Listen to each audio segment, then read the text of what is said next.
श्रीमद् भागवतम स्कंद 4 अध्याय 13 श्लोक नंबर 25। इसमें ध्रुव महाराज के वंशज का वर्णन हुआ है। अब मैत्रीवाच है। मैत्रीवाच अंग अश्वमे मेघम राजऋषि आज हार महाकृतुम न आजग्मो देवता तस्मिन् आहुता ब्रह्मवादिभिः। मैत्रीवाच, मैत्री ने कहा, अंगम से राजा के अंग, राजा अंग है।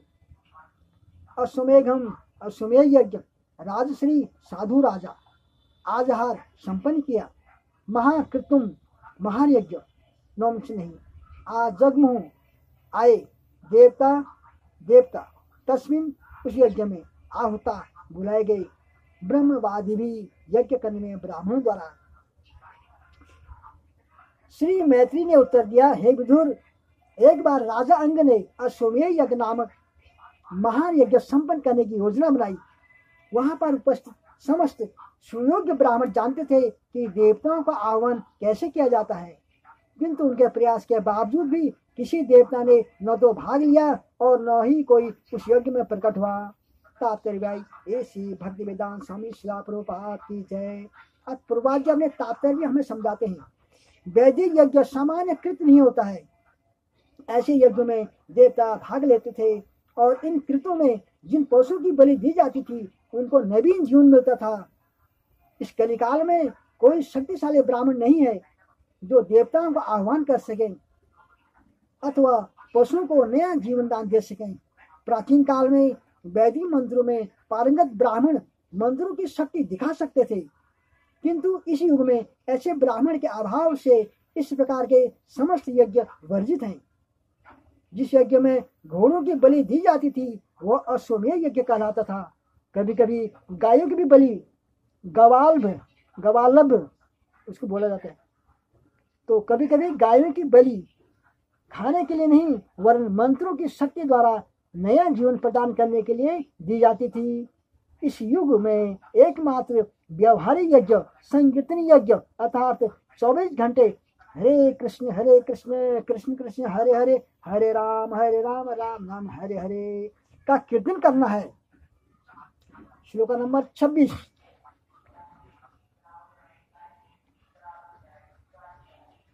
में तम उच्च विस्मिता तत्र यजमानम अथ ऋत्वजः हमीसी हुयमानानि न ते ग्रहंती देवता। तब यज्ञ में लगे पुरोहितों ने राजा अंग को सूचित किया कि राजन, हम यज्ञ में विधि पूर्वक शुद्ध घी आहुति दे रहे हैं, किंतु हमारे सारे यत्नों के बावजूद भी देवतागण उसे स्वीकार नहीं कर रहे हैं।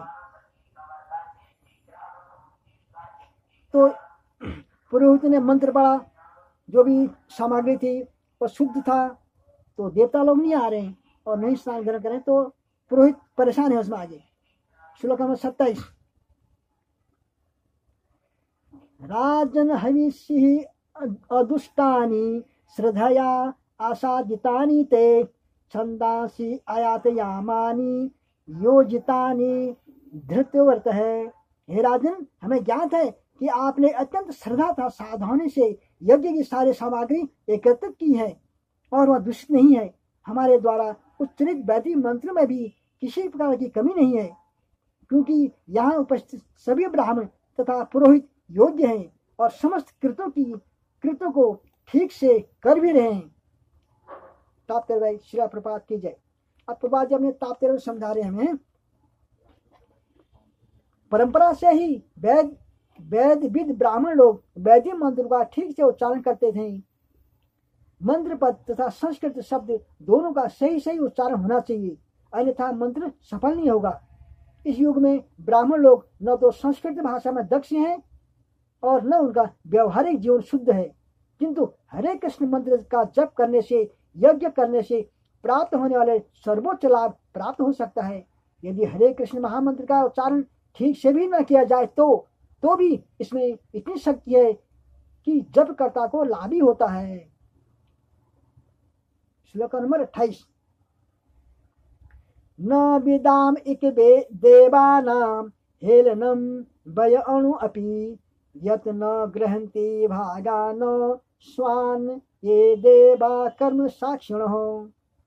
हे राजन, हमें ऐसा कोई कारण नहीं दिखता जिससे देवतागण अपने को किसी प्रकार से अपमानित या उपेक्षित समझ सकें, तो भी यज्ञ के साक्षी देवता अपना भाग ग्रहण नहीं कर रहे हैं। हमारे समझ में नहीं आता ऐसा क्यों है। तात्पर्य श्रीपाद के लिए यहाँ पर अंकित किया गया कि यदि पुरोहित किसी प्रकार की असावधानी और सावधानी बरतता है तो देवता यज्ञ अपना भाग ग्रहण नहीं करते।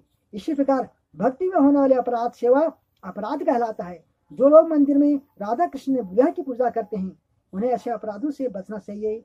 इन सेवा अपराधों का वर्णन भक्ति रसामृत सिंधु पुस्तक में मिलेगा। यदि हम विग्रह पर केवल दिखावे के रूप में सेवा भेंट चढ़ाते और सेवा अपराधों का ध्यान नहीं देते हैं तो राधा कृष्ण ऐसे भक्तों की भेंट ग्रहण नहीं करते हैं। अतः मंदिर में पूजा करने वाले भक्तों को अपनी विधियां नहीं बनानी चाहिए, वरन स्वच्छता के विधि विधानों का ध्यान रखना चाहिए, तभी भेंटें स्वीकार की जाएगी। श्री मैत्री वाच। अब मैत्री मुनि बता रहे आगे।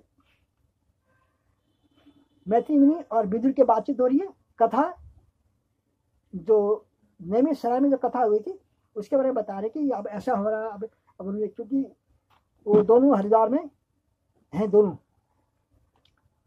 श्लोक नंबर 29।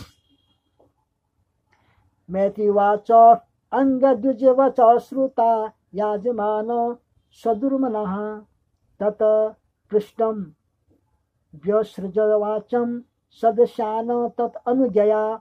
मैत्री ने बतलाया कि पुरोहितों के इस कथन को सुनकर राजा अंग अत्यंत खिन्न उठा।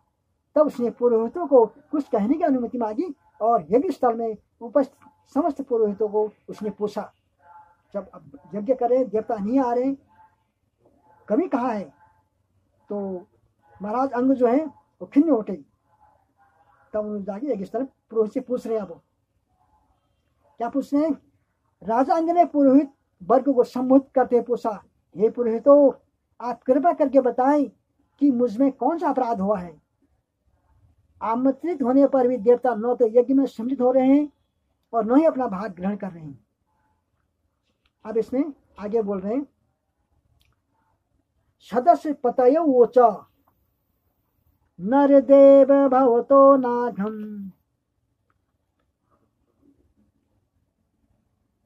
सदस्य पतयुवाच, यानी सदस्य पतयुवाच प्रधान पुरोहित ने कहा, नरदेव ए भवत न अगम तावत मना कष्टितो अस्ति एकम प्राक्तनम अघम यत एव इह कृतम अप्रजह। प्रधान पुरोहित ने कहा, हे राजन, हमें तो आपके इस जीवन में आपके मन में किया गया कोई भी पाप कर्म नहीं दिखता, अतः आप तनिक भी अपराधी नहीं हैं, किंतु हमें दिखता है कि आपके पूर्व जन्म में पाप कर्म किए हैं। आपने पूर्व जन्म में पाप कर्म किए हैं जिनके कारण समस्त गुणों के होते भी आप पुत्रहीन हैं। उनका कोई पुत्र नहीं है अभी तक, इसलिए यज्ञ कर रहे हैं, अश्वमेध यज्ञ पुत्र के लिए। तो इस जन्म का ये पाप नहीं है, पिछले पूर्व जन्म के पाप कर्म कुछ ऐसे कर रखे होंगे जिससे पुत्रहीन है। तात्पर्य शिला प्रपात की जाए। अब प्रभात जी अपनी तात्पर्य में हमें समझाते हैं, विवाह करने का उद्देश्य पुत्र उत्पन्न करना होता है, क्योंकि पिता तथा पूर्वज यदि नारकीय बद्ध जीवन में पड़े हों उसे उबारने के लिए पुत्र अनिवार्य है। इसलिए चाणक्य पंडित ने कहा है, पुत्रहीनम गृहम शून्यम, पुत्र के बिना विवाहित जीवन निंदनीय है। राजा अंग अत्यंत पवित्र राजा थे, किंतु अपने पूर्व पाप कर्मों के कारण उन्हें पुत्र प्राप्त नहीं हुआ। अतः यह निष्कर्ष निकलता है कि यदि किसी के पुत्र उत्पन्न नहीं होता है तो यह उसके पूर्व पापमय जीवन का फल है। फिर आगे बोलते हैं, हे राजन, आपका कल्याण हो, आपके कोई पुत्र नहीं है। ये सीनियर बोले पुरोहित, प्रधान पुरोहित बोल रहे हैं। अतः यदि आप तुरंत भगवान से प्रार्थना करें और पुत्र मांगें तथा यदि इस कार्य के लिए यज्ञ करें तो यज्ञ भोक्ता भगवान आपकी कामना को पूर्ण करेंगे। जब समस्त यज्ञों के भोक्ता हरि को पुत्र की कामना पूरी करने के लिए आमंत्रित किया जाएगा तो सभी देवता उनके साथ आएंगे और अपना अपने यज्ञ भाग ग्रहण करेंगे। जब भी कोई यज्ञ किया जाता है तो उसका उद्देश्य समस्त यज्ञों के भोक्ता विष्णु को प्रसन्न करना होता है, और जब वे यज्ञ स्थल में आने के लिए राजी हो जाते हैं तो सभी देवता स्वतः अपने स्वामी का अनुगमन करते हुए ऐसे यज्ञ में उनका भाग उन्हें मिलता है। कहने का तात्पर्य है कि यज्ञ देवताओं को नहीं वरन भगवान विष्णु को प्रसन्न करने के निमित्त किए जाते हैं। श्लोक नंबर 34। तान तान कामान हरि दधात यान यान काम्यते जनः यथा एवं एष तथा पूषाम फलोदयो। यज्ञों का कर्ता कर्मकांड बोलते हैं। यज्ञों का कर्ता कर्मकांड के अंतर्गत जिस कामना से भगवान की पूजा करता है वह कामना पूरी होती है। श्रील प्रभुपाद की जय। भगवत गीता में भगवान कहते हैं कि वे पूजा करने वालों को उसकी इच्छा के अनुसार आशीर्वाद देते हैं। बताओ, भक्त के इच्छा अनुसार भगवान उसको आशीर्वाद देते हैं। भगवान समस्त बद्धजीव को इस संसार में अपने ढंग से कर्म करने की छूट देते हैं, किंतु वे अपने भक्तों से कहते हैं कि इस प्रकार कर्म न करके उनके लिए श्रेय कर ये होगा कि वे अपने शरण में आए, क्योंकि वे भक्तों का भार स्वयं उठाएंगे। एक भक्त तथा सकाम कर्मी के बीच यही अंतर है। सकाम कर्मी मात्र अपने कर्मों का फल भोगता है, किंतु भक्त भगवान के निर्देशन में भक्ति मार्ग पर अग्रसर होता हुआ जीवन का परम लक्ष्य अपने घर अर्थात भगवत धाम प्राप्त करता है। इस श्लोक में महत्वपूर्ण शब्द कामान है, जिसका अर्थ है इंद्रिय को तृप्त करने वाली इच्छाएं। कामान भक्त समस्त कामों से रहित होता है, वह तो अन्याभिलाषिता शून्यम, अर्थात भक्त तो इंद्रिय तृप्त की समस्त अभिलाषों से रहित होता है। इसका एकमात्र लक्ष्य भगवान की इंद्रिय को तुष्ट करना होता है। एक कर्मी तथा भक्त में यही अंतर है। अगला श्लोक है 35 में बोला गया है इति व्यवसिता विप्रा तस्य राज्य प्रजायते पुरुदोषाम निर्वपन शिपि विष्टान विष्णु। इस प्रकार राजा अंग को पुत्र प्राप्त करने के लिए उन्होंने घटघटवासी भगवान विष्णु को आहुति अर्पित करने का निश्चय किया। तात्पर्य भाई शिला प्रभात के जय। शिला प्रभात जी अपने तात्पर्य में क्या समझाते हैं सुनो। याज्ञिक अनुष्ठानों के अनुसार कभी कभी यज्ञ स्थल पर पशुओं की बलि दी जाती है। ऐसे पशु की बलि उन्हें मारने के लिए नहीं, अपितु उन्हें नया जीवन प्रदान करने के लिए दी जाती है। ऐसा कर्म प्रयोग स्वरूप होता है, जिससे यह देखा जा सके कि वैदिक मंत्र का सही उच्चारण हो रहा है या नहीं। कभी कभी चिकित्सा प्रयोगशालाओं में छोटे छोटे पशु को औषधीय प्रभाव जानने के लिए मारा जाता है। चिकित्सालय में पशु को पुनः जिंदा नहीं किया जाता, किंतु यज्ञ स्थल में पशुओं की बलि चढ़ाने के बाद भी वैदिक मंत्र के बल से उन्हें पुनः जीवित प्रदान किया जाता था। इस श्लोक में शिपि विष्टाय शब्द व्यवहृत हुआ है। शिपि का अर्थ है यज्ञ की ज्वाला। यदि यज्ञ अग्नि की ज्वाला में आहुति दी जाती है तो भगवान विष्णु वहां ज्वाला के रूप में उपस्थित रहते हैं, इसलिए विष्णु को शिपिविष्ट कहा गया है। अग्नि में आहुति डालते ही अग्निकुंड से सोने का हार पहने श्वेत वस्त्र धारण किए एक पुरुष प्रकट हुआ। अब उन्होंने अब क्या हुआ, इस श्लोक 36 में है तस्मात् पुरुषो उत्तुस्तो हेममाली अम्बरः हिरण्यमेन पात्रेण सिद्धम आदाय पायसम। अग्नि में आहुति डालते ही अग्निकुंड से सोने का हार पहने तथा श्वेत वस्त्र धारण किए हुए एक पुरुष प्रकट हुआ। वह एक स्वर्ण पात्र में खीर लिए हुए था। श्लोक नंबर 37।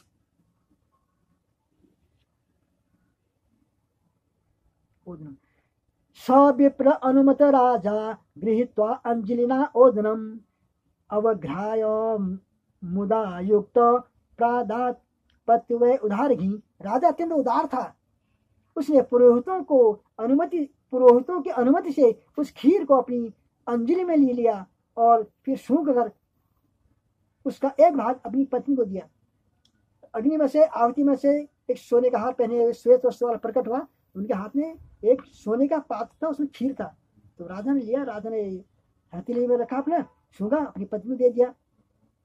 तात्पर्य शिला प्राप्त की जाए। इस प्रसंग में उदाहरण शब्द सार्थक है। राजा की पत्नी सुनीता यह आशीष ग्रहण करने की पात्र न थी, तो भी राजा इतना उदार था कि बिना किसी हिचक से उसने यज्ञ पुरुष से प्राप्त हुआ खीर रूपी प्रसाद अपनी पत्नी को दे दिया।